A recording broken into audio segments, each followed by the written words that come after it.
Today, this week's theme is also, as all the themes that have been coming up, have come from our weekly reminder of our core value at Social Impact. And so our core value of the week this week was celebrate.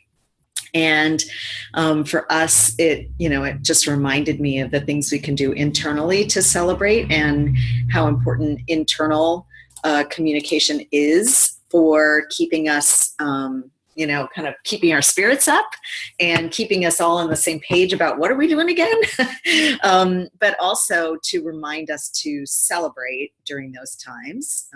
And at Social Impact this week, we were able to bring back on a few designers that had been on our team before, and so we were celebrating the ability to get back to work and to bring people back into the fold. But also that celebrating externally, I think right now there's a lot of understandable hesitancy to be too celebratory about things for a variety of reasons. The first thing is that it feels daunting and uncertain, and we kind of question, well, how can we be celebratory during that time? Another practical reason might be if you're doing fundraising, you want to be like, well, we don't want to be like so crazily like celebratory that people don't understand the need to still engage, even if it's not fundraising, to still engage, to show up, to donate, all of those things. So it's understandable that we would be like, celebrate. That's kind of a weird thing to think about right now. So I just wanted to talk about a few things and then share some examples and then open it up for conversation. So I don't have a specific tool this week to share with you. I would encourage you to continue using the promotion planning tool as just a touchstone to be like, what do I want to celebrate? Okay, let's go there and like see how I can celebrate something, even if something's not like quickly coming to mind. And the creative brief process also that I shared with you last time. And all of these tools are up on our website. If you go to our main page, our homepage, the first featured article is about these weekly communication Zooms. And in there is a link to all of the posts and all of the tools that we've been talking about over the last couple of weeks. But I wanted to just say a couple things. First of all, that purpose-driven people are always operating in a moment of daunting and uncertain times. So a combination of either entrepreneurial spirit or idealism or artists, idealists, and problem solvers, which I think is everybody on this call, are always operating in a time of uncertainty and in daunting cultural circumstances. So I think it's really important for us to, I've been hearing a lot lately about okay, great. Hang on, bad internet day, trying to get on my phone, it's what supplement, okay. So we might or might not hear from Shannon, and we might connect with her another way. So I've been reading and hearing a lot about how humans really need to have things be like, uncertainty is like bad for humans. We like to have answers, and we get really like agitated when there's uncertainty. And so that is something that's just like part of our psychological makeup as human beings, and that we will go to a place of uncertainty very quickly, even though most things are uncertain. Like we're making this shit up. We're making up the fact that things are certain. We make up, plans, we make up calendars, we make up time, we make up all these things that we do to kind of keep things certain. But in all reality, like I said, and I'm glad to see some new folks, I jumped all into our theme of celebrate even when we feel like we can't celebrate because it's daunting or because of uncertain times. And what the point I was trying to make is that purpose-driven people, whether you're a nonprofit or an artist or a like problem solver of any kind, that we are inherently always operating in an experience of uncertainty. We don't think we are every day because we wouldn't be able to handle it if we thought that way, but we're the people that do stuff. That's because things are not all like in a box ready for us to just like go through the mechanics. And we're not drawn to that kind of work. We're drawn to things that are innovative or problem solving or helping or any of those things that come about because of daunting and uncertain times. So just want to remind us all about that. And everybody here on this call is one of those kinds of people. Hi, Meredith. It's good to see your face. Meredith and I have been talking on the phone and on the calls with just a little square with your face. So I'm glad to see you in person. So the other thing I just want to like point out before I celebrate some celebrating, and then we can get into some conversation, is there's really 3 ways to go right now. You know, every time I've been on this call every week, I'm like, you're either open or you're not open, which is true. Those are the 2 options. You're either open or you're not open. But there's kind of 3 behaviors that are exhibiting themselves right now during this time. One are the hiders. So people who are hiding until it's over. So this is the idea that at some point things will go back to the way they were, and we just have to like write it out and like wait for things to normalize themselves again. Well, anybody who's been working for a better world has known that, first of all, the normal has not been okay, and we don't necessarily want to go back to that. But secondly, there's no way that everything is all of a sudden like a switch is going to flip and we're going to go back to whatever it was before. So there's like that approach, which is like, we just got to write it out and kind of like see what happens, which is, you know, that can really be a crazy making activity in and of itself. The second thing is to give up.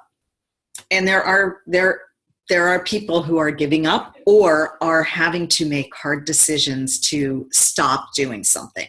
And that doesn't necessarily mean that giving up is inherently like a loser move. It just means you've decided to stop. So you can wait until things come back or it's over. You can decide that you got to stop, but you don't know necessarily what else you're going to be doing. So you're just stopping. And then the third approach is to keep going. And, you know, there's a couple of ways to think about keeping going. There's that famous Churchill quote, when you're going through hell, keep going. So you just like bear down, put your head down and keep moving through. But that's really actually number one. That's really about like, I'm hiding from what's happening and I'm just like pushing through in order to get to the other side. And I hear us all talking about getting to the other side. I'll see you on the other side. I'll see you on the other side. We don't know what that is. This is not like, nobody knows what that is. So, you know, keeping going actually means keeping going at a level that you are being innovative and creative about what it means to keep going. And we kind of have a choice right now to do one of those 3 things. And to keep like worrying about it is really just number 1 or 2. Once you decide you're going to keep going, then you're too busy. I don't know about you, but I'm just too busy doing my keeping going. Not like, oh, I'm keeping the plates from falling down and crashing. I'm just like, oh, what next? What do we need to do next? Not even in a like excited, positive way, just like, or a negative way, just like, we gotta keep this moving. And so it takes that level of energy. But celebrating during that time, it seems like a weird, incongruous idea, but it came up in our core values this week kind of randomly, but it made me remember that celebration is just also like made up stuff. And why not? Like, why, if we're making up, restrictions of all sorts, calendars, money, things that are going to keep us from doing it. Last week's theme was removing the barriers to fearless communication and action. If we're putting all of that into the world, why not celebrate what there is to celebrate? And then it reminded me that everything is about your perception and kind of the 180 flip of how you're looking at something. And we all know this because many people on this call are in New Jersey. You've been through New Jersey disasters and New Jersey Strong, and anybody who's had a personal health crisis, or a family member who's had a health crisis. There's always that yin and yang of like, we're coming through this and we're stronger because of it. And that's not just because that's like a truism. It's because that's how we make sense of things. And that's how we, through communication, connect to what is quote unquote going on.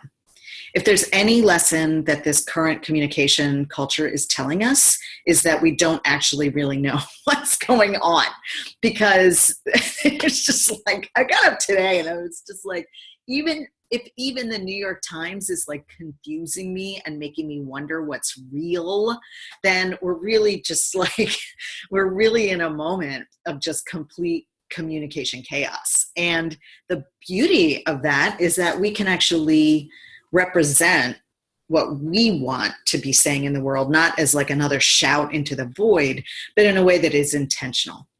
And guess what? That's really the ultimate support over these last 6 weeks, or however long we've been doing these communication support Zooms, is that you want to keep communicating and you want to be intentional and you want it to mean something. You don't want to just like, this is your opportunity to like connect to it.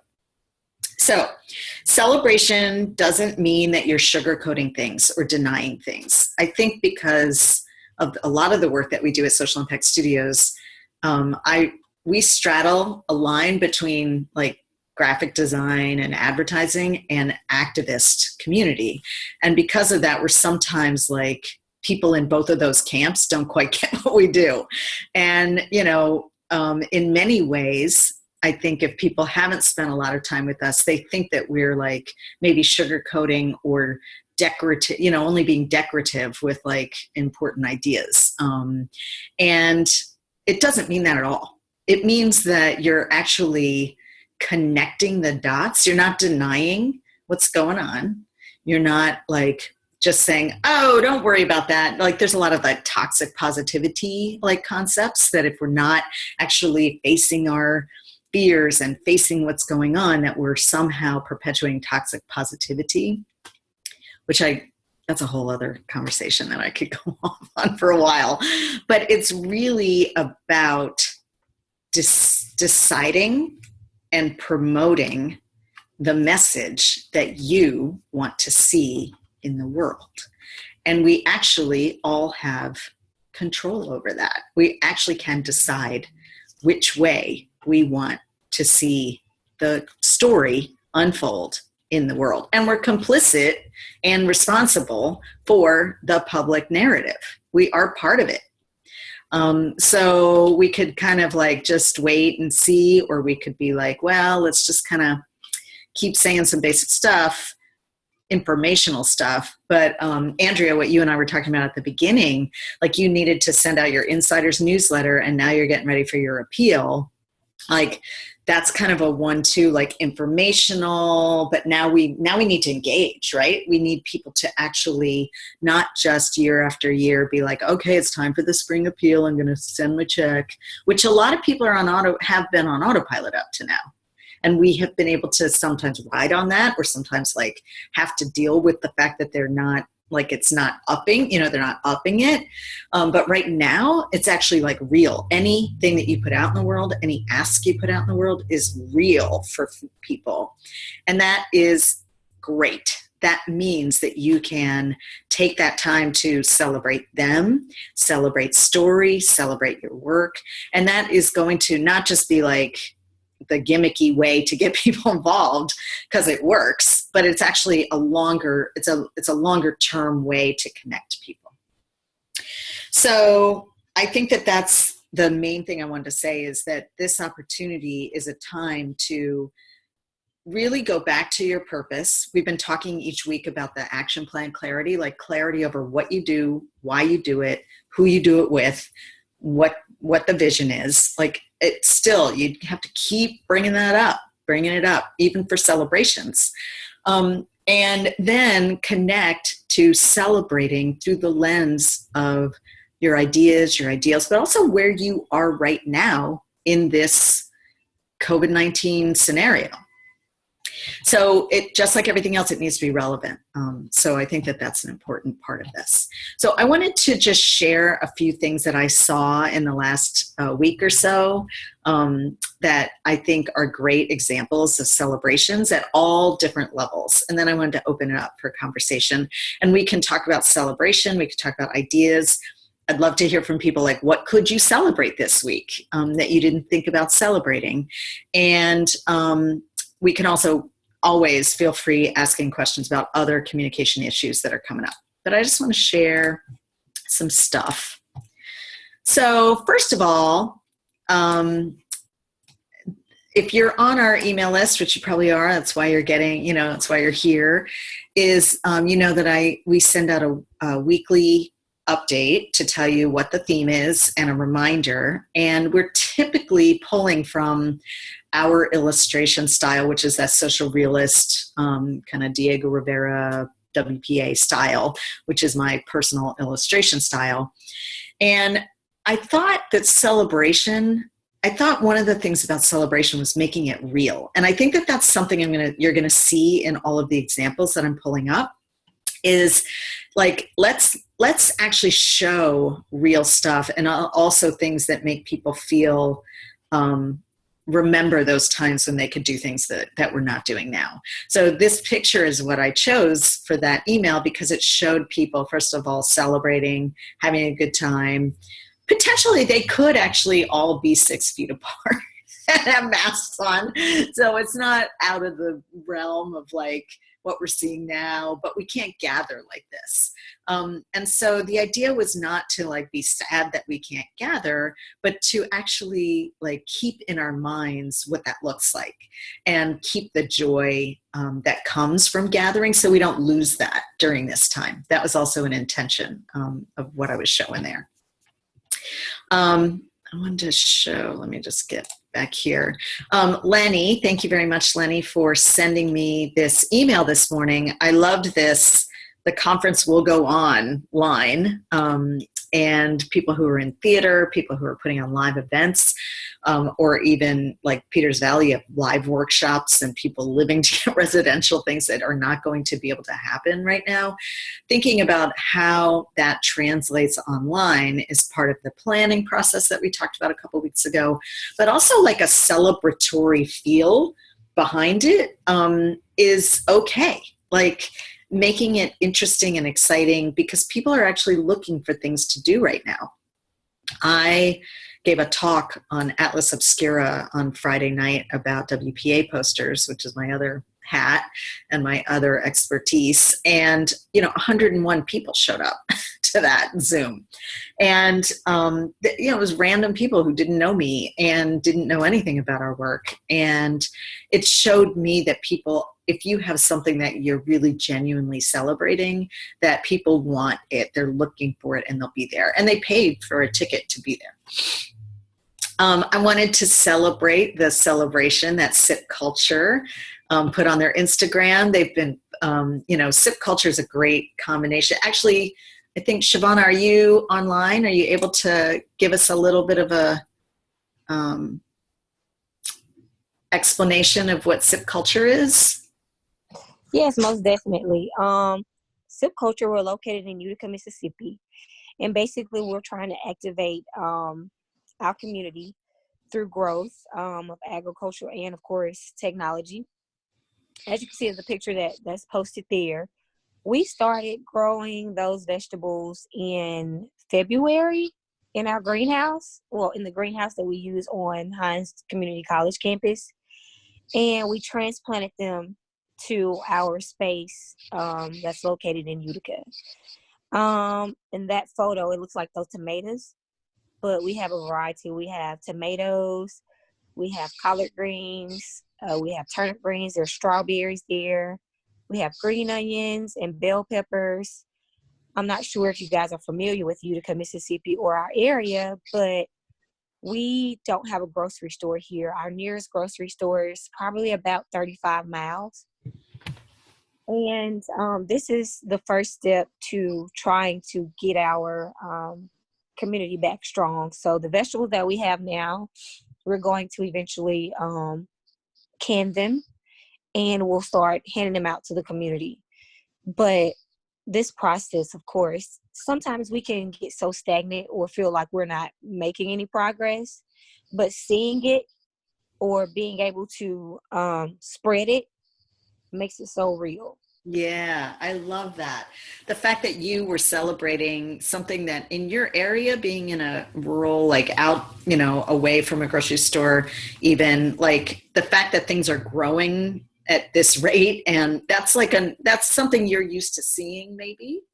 And many people who live in a region like that are used to seeing, but not everybody lives in a region like that. So even showing growth is a celebration. And then what you just said is that it reminds you of the progress you're making, because we can very easily get on to the next thing, right? The next problem to solve, the next audience to find. So I remember when this came up in my feed, and I was like, it made me pause. It made me like celebrate like all this growth that I know human beings like put their hands in soil and made happen, but in conjunction with nature, which is beyond the control. And it just felt so good. All right. I also wanted to celebrate a celebration this week of Peters Valley School of Craft that launched their a new video that was made last summer, almost like a year in the making of, 5.5 minute piece, but a very high level piece. And we've been in the middle of trying to they've been in the middle of trying to regroup around all sorts of changes, and needed to take this moment to celebrate this video, but in a world of real substantial changes on their part. So either Kristen or Grace or Brianne, do either of you want to kind of frame that and tell that story? Sure. This is Kristen. Hi, everybody. I'm the director of Peters Valley, and we were going to celebrate our 50th year. We are celebrating our 50th year. And we had so many things planned, and we worked on this video, and lo and behold, we've had to cancel all of our programming because we have a campus where we bring visiting instructors every week to 8 different studios and a new body of students every single week. So we move about 500 to 700 students a year through our programs and our gallery, and it's everything about our programs has been sort of disrupted, and we're having to rethink everything. So here we are in the middle of our spring appeal, needing to raise money. Some really good things have happened, like a generous donor that stepped up to provide money to cover the stipends, the honoraria for the teachers that lost that income, the artists.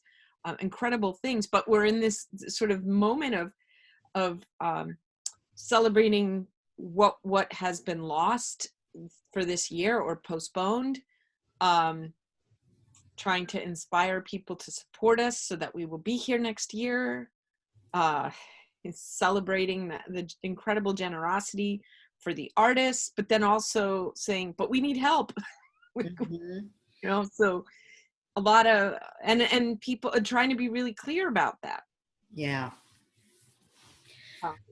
But this week we brought our staff that had been furloughed back, and we had a Zoom, and it was, I don't know if Grace and Brianne can speak to this, but it was interesting. It was like, oh, we get to see each other, and we went through, our regular sort of update information, and then we just chatted for a little bit, just kind of visited. And someone called me later and said, oh, it'd been so long, it felt so good.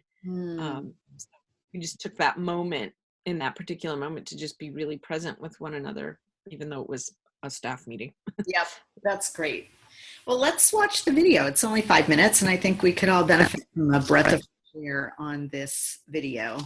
And I think one of the things that I want to point out about the things that I'm calling forward to show as examples of celebrations is that these were things that were already in the works, and everybody has something like that.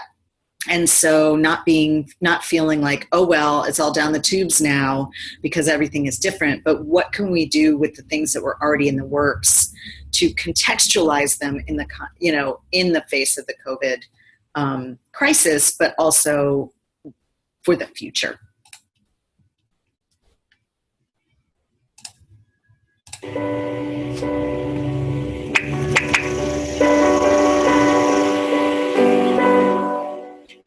Coming to a place like this, you're free to think.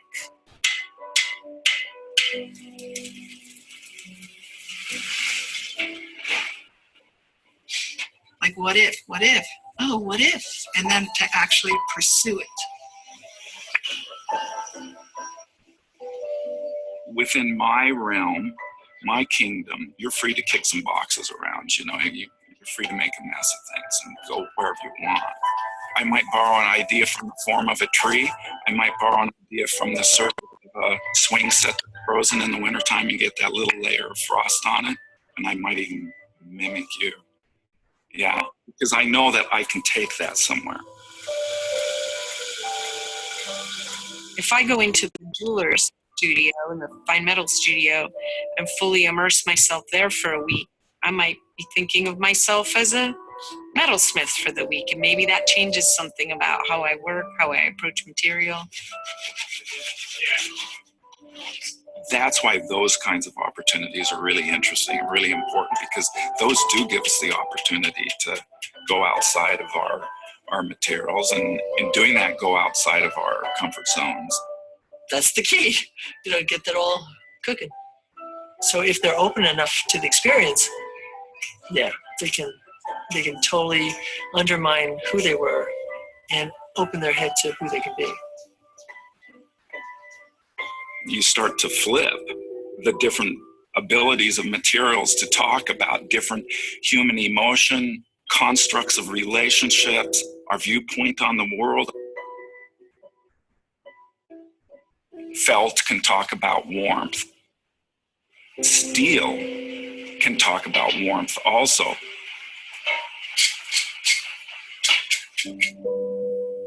We bring in experts in the field, artists that come from all over the country and all over the world.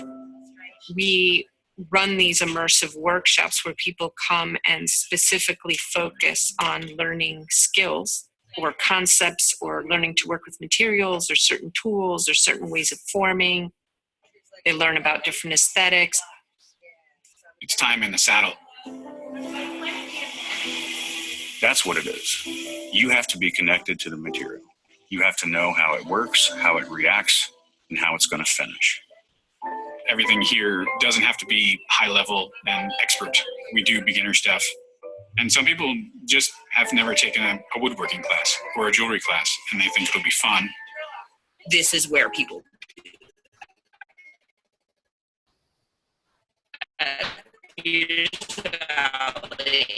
they make work that they've never made before.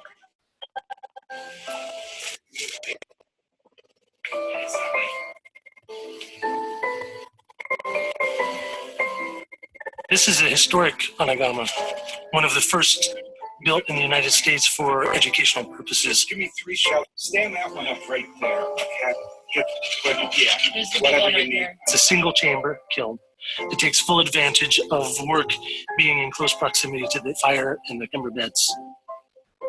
Someone who might be making tall jars, somebody who's making very delicate little figures or large figures working with different clays, different forms. When they get set out to be loaded, they have to be orchestrated into the kiln in a way that will benefit that flow of the fire and the heat moving through. It can be stunningly beautiful, and it can give you surfaces that you really can't get any other way. It's like magic.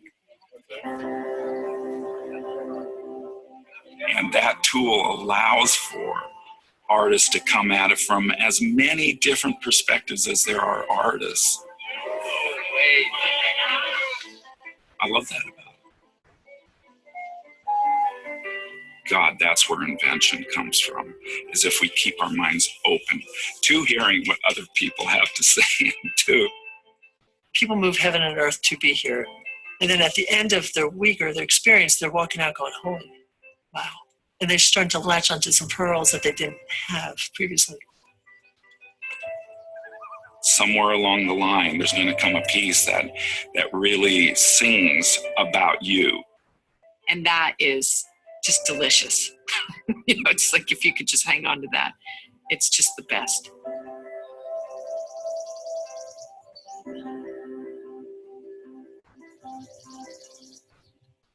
Yay!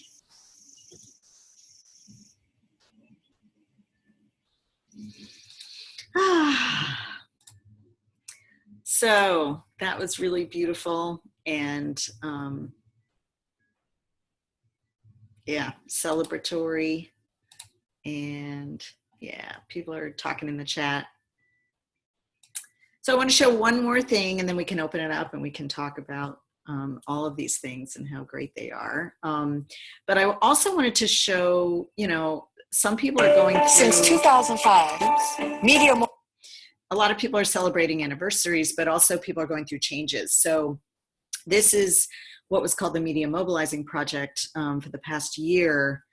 I've been working with them to help them usher through a name change that really got to the core of where they are now after a 15-year anniversary, and then how that name affected their whole visual identity and their messaging. And this, the previous video that we watched of Peters Valley was professionally made, big budget, not huge budget, but it took some resources. This piece was made by these folks themselves. They are a media group, so they have chops in video, but it's something that they put together with things they already had. And they didn't let the current times stop them from doing what they had planned to do, which was change their name and be a different organization, a new version of their organization. Since 2005, Media Mobilizing Project has shown that movements begin with the telling of untold stories. Today we are here to say we will not move. Media Mobilizing Project was created because the right to free speech means little without the means to be heard. With so many others by our side, we told Comcast to pay their fair share. We unseated a governor who cut school funding and ended the state takeover of our schools. We demanded that the next district attorney work to end mass incarceration and that the next city council have leaders from our neighborhoods. We need to tell our stories because once we tell them, you can't deny it. You can't unhear the story or unlearn the history.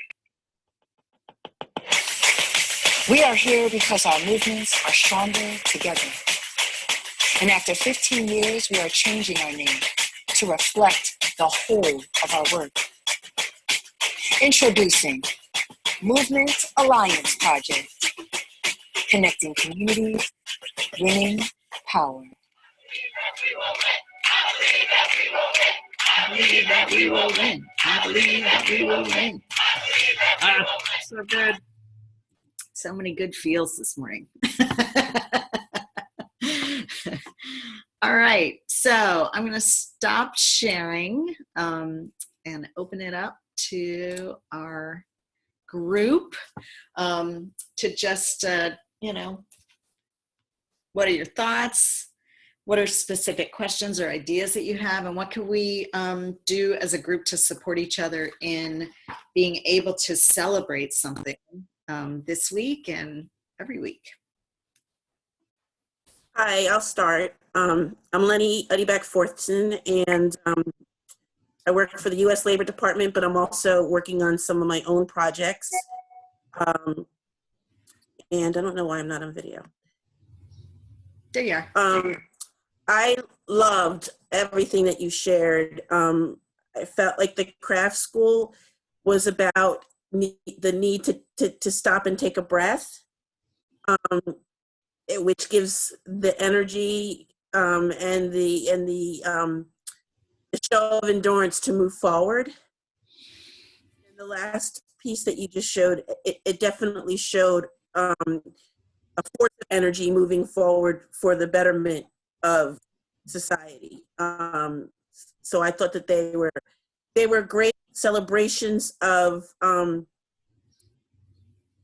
keep on keeping on, and what you need to do to sort of pour into yourself in order to have that endurance, and then also just the desire and the intention to move forward. But what I also wanted to share is that I think the things I've been celebrating during this time is just the innovation and sort of the fact that it has grown from, what we collectively have seen as a disaster or a crisis, but it just shows that, that people are pivoting and moving in different directions. And as a result of all of the innovation that's taken place over this time, I don't think we're ever going to go back to the way that it was. I think it's going to be a hybrid of what was and what is in this very moment. Over the weekend, I attended a conference. It was actually called the Pivot Conference. And it was just about how entrepreneurs can use this time as an opportunity to produce offshoots of what they may have been doing before. But it was done on a platform called Hopin. I don't know if anybody's heard of that. I hadn't heard of it before. But it was amazing because it really was a conference online. So there was a keynote, and you would go to the keynote address, and then they'd move you from the keynote room to another room where you could continue that conversation so that they could move somebody else into the keynote room. Then there was a networking room where you went in and you could identify somebody and then have a one-on-one with that person. Cool. And they had an expo, or what they were calling an expo, which was the different organizations or individuals that were part of that expo had their own videos, sort of talking their wares or, whatever message that they want to share. And so it literally moved the way that, or had that flow, the way that a conference would, which I thought was fabulous. That's what I'm celebrating. I'm celebrating the fact that that we are being forced to think differently, and then also it expands the breadth of our reach, because I had an event not long ago that I normally have in my home, but because I had to do it online, I reached people from all different parts of the country. Mm-hmm. I wouldn't have had that opportunity had I not done it online. So I think the celebration is in keeping it moving, but also keeping it moving in a way that you might not have thought about before. Yeah, I love that. Thanks for sharing all of that. I'm gonna have to check out that Hopin platform. I haven't heard of that. Has anybody else heard of that or used that?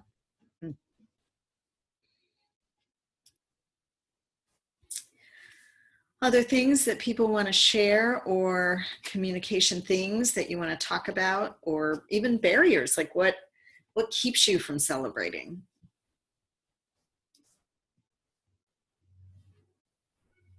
So for me, I want to respond to what Lenny just said. Like, yes to all of that.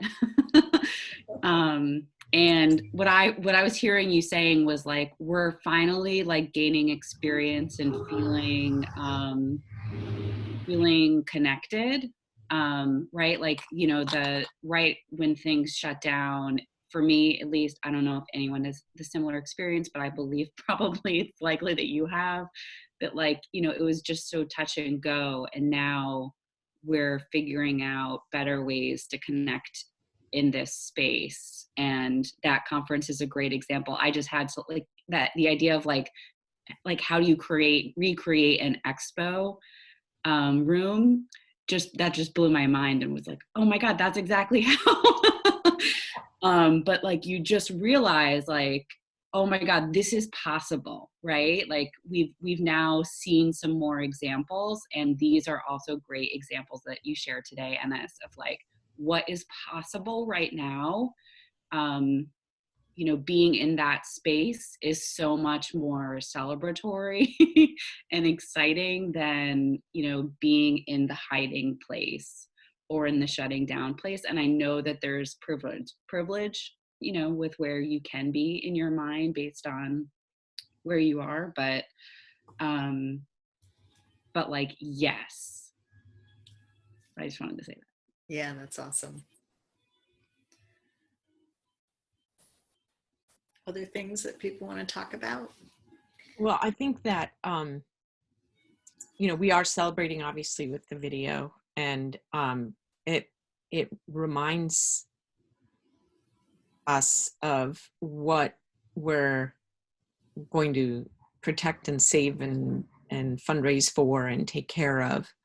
I'm with Lenny that the possibility, you know, as somebody who is a creative, I'm always looking at the what if, you know. What if? But we were having a conversation yesterday with the staff, with our staff, and one of the things that I was trying to sort of kind of plant in everybody's mind is the idea that what our crystallized knowledge is, you know, in terms of like the experience and how we run business and our ideas around it, have just been completely undermined. And that we need to sort of approach some of what we're doing like a kid that doesn't have the boundaries, and like to really explore and play around. And what's nice about the fact that like I don't really have cable TV at home because I live rurally and I can't even access it where I live. But when I go to my mother's and I watch the news and I see that the newscasters are kind of fumbling at home, you know, cats crossing, kids coming in, whatever. It's just, we don't have that fear. I think when you're a business and as things were, it's like, oh, but what if we put this communication out and it's not perfect? What if we make a video and it's not the best quality? What if we don't hold up to our standards? And while I'm, you know, sort of thinking we do need to hold to a certain standard as an organization, don't we have a little bit of slack now that where we can play around and innovate? So I think in that sense, like boundaries or barriers they've kind of cracked open for us. So we can actually walk through that door and experiment. I think this hop-on platform sounds incredible.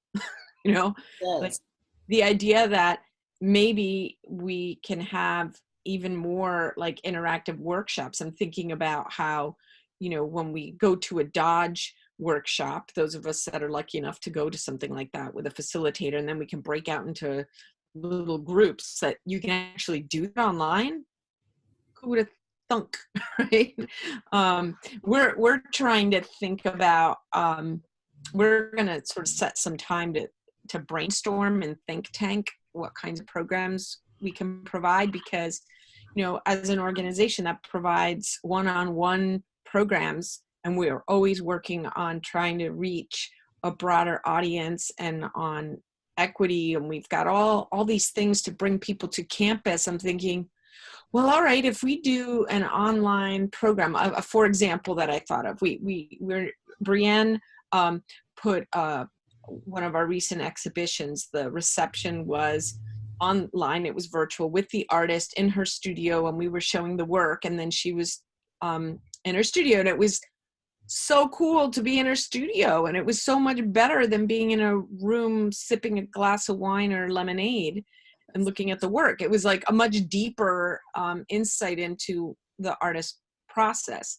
But I thought, okay, well, could we have discussions about the work, and could we then have different sessions with different groups of people? So now maybe we can tap in virtually to a community that wouldn't come to us. Yeah. Yeah. And that it's not mutually exclusive. That, you know, I think somehow we're somewhat playing into like limiting beliefs when we think, oh, well, what if we suddenly are all now only online? And actually the opposite of this is, if anything tells us anything about what's going on out there, like people are going to get out as soon as they can. And they're going to get with each other on the Jersey Shore, scarily enough, as soon as they can. So it's not like we have to be like super protective of the group experience or the in-person experience, because that's going to come. Sure. The thing that's like really interesting, and Lenny, you talked about it as a hybrid, is like, what does celebrating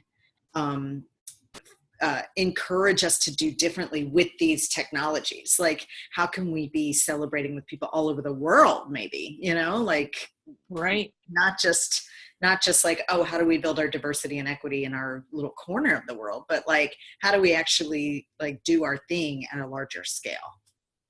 Yeah, I was actually thinking about that. Like, could you, for example, we're a craft center, could we tap into, you know, let's say ceramic, Hispanic, Latinx ceramic artists, and have a Zoom discussion about ceramics that's moderated, that's now like, okay, there you go. Yep. And I hadn't thought about it. So like in my mind, as I'm like, wait a minute, we could reach all sorts of audiences. So it's just interesting. And what's interesting about that example too, Kristen, is like celebrating your own perspectives and even your own heritage. Like you're like, oh, we could have this thing with Latina, and it's like you have a heritage that connects directly to that. I do, yes.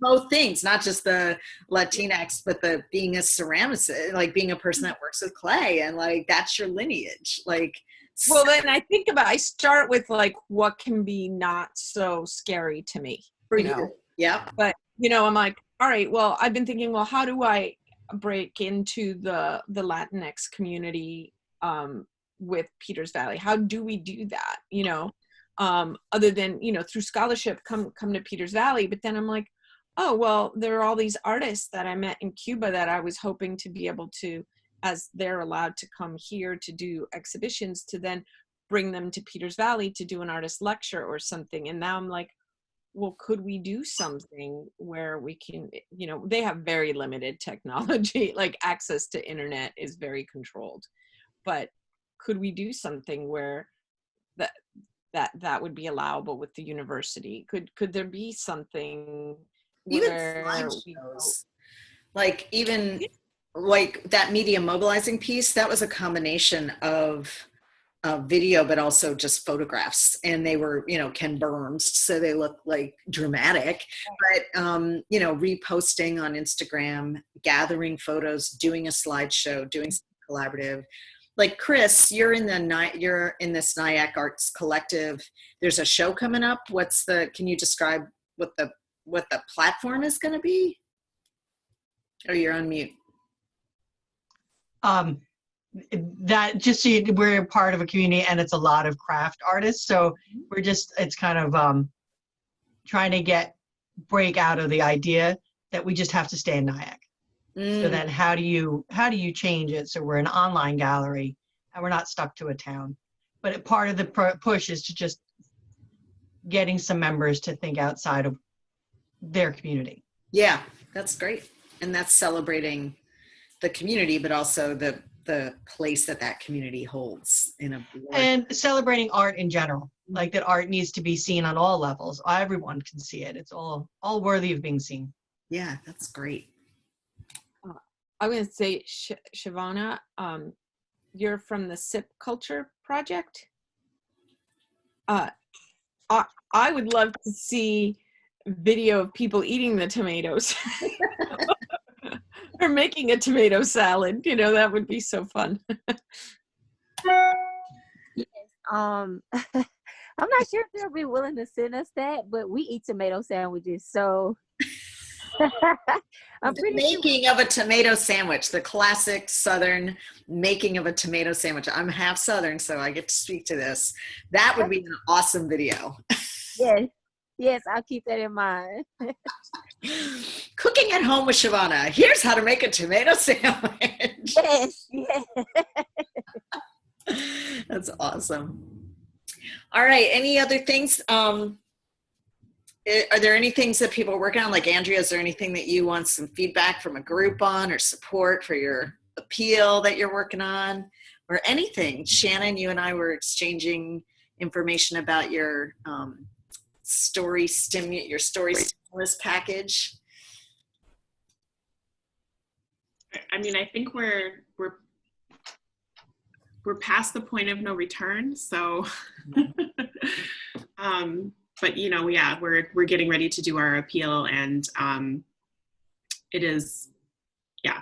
I guess I don't have a specific question now, but I appreciate the offer. Yeah, and I think it's also about like one way that celebration can come into play is that often we do an appeal and then we're on to the next thing. So not just internally celebrating the thermometer of like, okay, we hit our goal, or we're halfway to our goal or whatever. And it's tricky because you don't want to be, I think prior to COVID-19, you didn't want to be like putting out a goal and then like tracking it. And then if you don't hit it, it feels weird. Whereas now I think it's okay to be like vulnerable in your storytelling about fundraising, not in a way that's like really like gloom and doom, but more like showing the success or showing quotes that people might say or send back, like even the little notes that people might send when they make a donation, like those, we take that for granted because that's just like part of our gathering of the engagement. But those are actually really great celebratory like content. That's stuff you can share. So don't just like do the appeal and then run on to the next thing. Like celebrate that work. Cool. I don't know if Shannon, I know she was having a bad connection. I'm here. Oh, great. Yeah, I waved at you. And then I realized I have like the little eye bag, like make your underneath your eyes bag things underneath. I was like, oh, I'm not actually ready for camera. So I turned my camera back off. I'm happy to talk about the story stimulus package. And it's so funny you were talking about helping somebody celebrate their anniversary as a way to sort of relaunch themselves into the public, because I'm at my 4-year mark of when I was starting to think about creating Story Muse, and 4 years is a weird anniversary to celebrate, except when it was because of an election that you made your work. Yeah. So I'm starting to think about, because of this conversation, perhaps I should do a piece about that, be transparent about the fact that we're back in an election cycle, which was what made this all come to fruition for me. Yeah. I think for multiple reasons, because we all need to be reminded that this is an election year. Yeah. So I will sit with that. But I saw somebody on the chat said, please talk about the story stimulus package. Basically it's, so I'm a storyteller and story coach, and I go all over helping people tell their stories for personal and professional development. I work with organizations and with individuals and communities. And the idea of the story stimulus package is just to remind people that storytelling, to my thinking, is one of the best tools we have to dig out of this moment, to imagine ourselves into the next place. And so it's really just a communications piece to put myself in front of former and current and hopefully new partners to make work and to help people think about stories in that way. Yeah, it's cool. I think it's also just like being bold enough to say like, oh, I'm thinking of solutions that are related to now, not just, oh, I was working on this, video or this name change or this program for the last year and I still want to launch it. It's more like, no, this pivot, actually, it's celebrating like creativity around a specific pivot. Yeah, absolutely. And I've been holding on the piece because, as you have mentioned, and a couple other people have given me feedback, that I just really need to be clearer about what the call to action is. It's right now, it's a little fuzzy. It's just kind of like, hey, I'd like to come work with you. But people who haven't worked with me, who don't know what that looks like, really need a stronger sense of that. So I'm sort of trying to figure that out before I launch it. Yeah. And being like asking a specific thing is like helpful for the audience. It's you taking that responsibility on. So I'm sure, Andrea, in your appeal, you're like suggesting, like, please donate X. Like making a suggested amount is always better than just like, help us out. And your development directors here, so you all know that. But for other people, any kind of call to action, even if it's not about a specific fundraising goal, being as specific as possible is the best way to like keep it moving. All right. Well, we're coming up on. Go ahead. I was just going to say that right, stating the case for why we should be supported is one thing, but then it's always that like, okay, what's that call to action? How do you make the ask? That tends to be the hardest place. But and just quickly, Shannon, in one of the first sessions, you were so eloquent about storytelling elements. I was like, oh my God. So just think back to that. Because just as when we're working with this communication, like what's the priority, like the systematic approach, when you're in it, sometimes you just can't break it out into the parts. And I think that's something who is a storyteller can like help organize the story. And that for people, it's like we've got the content, we just don't know how to organize it. The flow. Yeah. Absolutely. Thank you. I just wanted to mention that I left, there's a link in the chat that goes to an article about Hopin. Great. And I have been reposting the transcript from the chat and the tools that people post up there on the blog posts that we do after each of these. So, all right. Well, I'm celebrating you and all your work, and another group of really dedicated, cool, creative people that I have such faith in the world when I get off these calls, because there's so many good people doing good work. So enjoy your week, and I will hopefully see you next week. All right. Thank you. Everyone. Bye. Take care. Bye-bye.